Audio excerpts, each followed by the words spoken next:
Hey everyone, it's PRESLEY'S here, and today I'm going to be talking about my Dark Matter Steven Universe AU, which I'm really excited about. So for those of you who don't know what an AU is, it stands for Alternate Universe, and this is just an alternate universe where the crew of the Raza and every other character is a gem from Steven Universe. And what a gem is, for those of you who also don't know that, is they're space rocks, and they have forms which are made out of light that are sort of a personification of the space rock. And each rock is named after a gem from Earth. So these are all gems from Steven Universe. Most of them are based off of actual characters from the show. Some of them are my own. Some of them are gems that I came up with myself. But yeah, they're really excited. I'm really excited to tell you guys about it because, like I said, each gem has a color palette and sort of traits that go along with the gem. So I'm really excited to show you what I match up with the crew of the Raza. So all I have so far is just the crew of the Raza. So I don't have anyone else. So I have 1 through 6, Android and Nyx. I haven't decided on anyone else, and I have decided a few fusion gems because gems can fuse, and that's really cool. But I'm going to need you guys' help with who you want to fuse, as well as what gems they would be when they fuse. So let's go ahead and go in numerical order. So we're starting with 1, who is Citrine. So the reason he is Citrine and not a gem that based off of one from the show is because Amethyst can be heat treated to turn into heat treated Citrine, but Citrine also occurs naturally. So my idea for him is, this is spoilery by the way if you didn't know that, this is going to be a little bit spoilery, so if you haven't watched the show, don't watch this video, is Derek Moss, before he underwent facial reconstruction surgery, was an Amethyst, and then he was heat treated to become a Citrine. And that's why he's Citrine. And Jace Corso is a naturally occurring Citrine. So they match now. And that was the reasoning behind giving him Citrine, because there's so much gripe on Tumblr about, oh, your Citrine's not real. You're not a real rock collector because your Citrine is not real, even though he treated Amethyst. It's just as valid and real as a normal Citrine, but that's where that idea came from. Okay, so second we have 2, who I know it says Ruby next to her, but that one is for 3. It says Peridot. And that is Peridot. And I chose Peridots because obviously from the show they are very tech-oriented, and she does not have limb enhancers because she's a Generation 2. I don't remember if the one that Peridot from the show is Generation 1 or 2. Whatever. She's a higher generation Peridot than the one from the show. So she's very tech-oriented, and she can, I've said this twice, oh well, and she can work with the ship really well, and since she's the captain of the ship on the show, I felt like giving her a gem that can really work well with ships and pilots ships often would be good to give to 2. And then we have 3, who is a Ruby. Rubies are soldier gems, and I feel like, but Ruby's whole personalities usually are just angry, and I feel like that fits 3 pretty well too.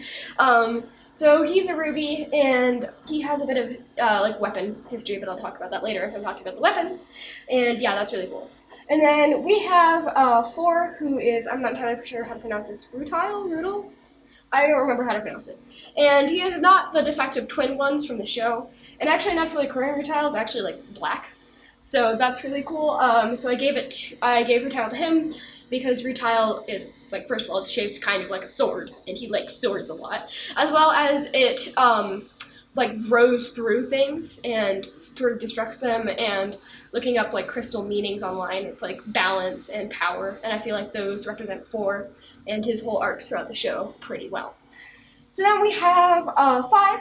Who is an Aquamarine, and she is tiny. And Aquamarine, the first reason I came up with is blue, tiny. Both of them describe Aquamarines, and also 5 from the show. I didn't talk about the different tokens, I'll talk about those later. Both Aquamarine and 5 from the show, because she's blue and she's tiny. And they have this really cool tech. The Aquamarine from the show, I don't know if all Aquamarines have this, but I'm assuming so, has this stunny ribbon thingy, so I gave it to 5 because I thought it looked really cool. And yeah, I really like her being an Aquamarine just because it fits her color palette from the show already really well. And then we have 6, who is a Topaz, which is shown with Aquamarine in the show, which I thought was really funny, to have 6 and 5 because they were really close on the crew. Be matching gems kind of, as well as Topaz are big and good for missions, and I feel like they'd be good at piloting and they just remind me of 6 a lot. And then we have Android, who is obviously a Pearl. Pearls are servant gems in the homeworld, so I would feel like an Android would be a servant gem, as well as she's a yellow Pearl, just because I feel like there wasn't enough yellows, and she has yellow hair, so yellow Pearl. And then we have Nyx, who is a Sapphire. Sapphires from the show have future vision, and spoiler, so does Nyx, so I wanted to give her a Sapphire gem. And yeah, that's the Pure of the Rosa's gems. I'm going to talk really quickly about their weapons and gem placement and some fusions, because woo, I have a lot, and I've gone really deep in this AU. So Citrine's is on his stomach, sort of representing Rose Quartz from the show's gem placement was on her stomach, and she is very compassionate and thinks with a lot of her heart and stuff like that, so I felt like that would fit Citrine. Paradox is on her head. She thinks straightforward with her head. There you go. Ruby, and these are all the gem placements. The main theory is that where their gem is placed is kind of how they think. Ruby's is on his palm.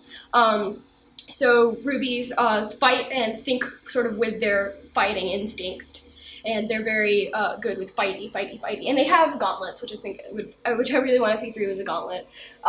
So yeah, I feel like he thinks with touching and fighting. So that's what it is. And Rutiles is on the back of his arm. And this isn't shown in the show, but I don't know, I just felt like it would fit him really well having one on the back of his arm, just because he does think a little bit more with his head and with logic, but he also trains a lot, so I sort of went mix of hand and head is like back of the arm, shoulder kind of area. Aquamarine's is based off of Lapis from the show, which is on the back of the neck, and I really like that placement for her just because I feel like it would match her hair and her placement very well. I don't think there's a theory for why Lapis' gem is there, but I really like it. Topaz is also on his arm, sort of in the same way that Force is on his arm. It's like sort of in between head, but he also thinks not mechanically, like with his hands, but more in a piloting kind of way than in a fighting kind of way. Yellow Pearls is where the like tattoo thing that androids have are in the show, and I just felt like that would be a cool placement. So it's not really shown here, but it is like right here on her. And Sapphire's is on like on her back, sort of in the tailbone area. And that's where all their placements are. I haven't decided on weapons for anyone but Ruby. And obviously Ruby has his biggest gun, 3's biggest gun from the show, as his gem weapon, but he has a fondness for human weapons, so he carries around smaller weapons that can get broken and stuff like that. So that's about as far as I have gotten. I've begun working on fusions and what gems they are, but I'd really like you guys' help in deciding what gems a fusion would be, as well as who you'd like to see fused. And because fusions are really fun to draw, so I'm really excited when I can start working on those. If you don't watch either of these shows, you should totally watch both of them because they're both really excellent. Dark Matter has a new season coming out really soon, so it's a perfect show to binge to get ready for the new season. As well as I think Steven Universe just came out with a new event, so you should watch that. So go watch those shows, they're both really good, and yeah, I'm really excited about those. If you like this AU, make sure to press that subscribe button, as well as comment down below who your favorite gem is, as well as some suggestions for fusions and any other questions about the AU. That's it for today. Thank you for watching, and I'll see you tomorrow. Bye!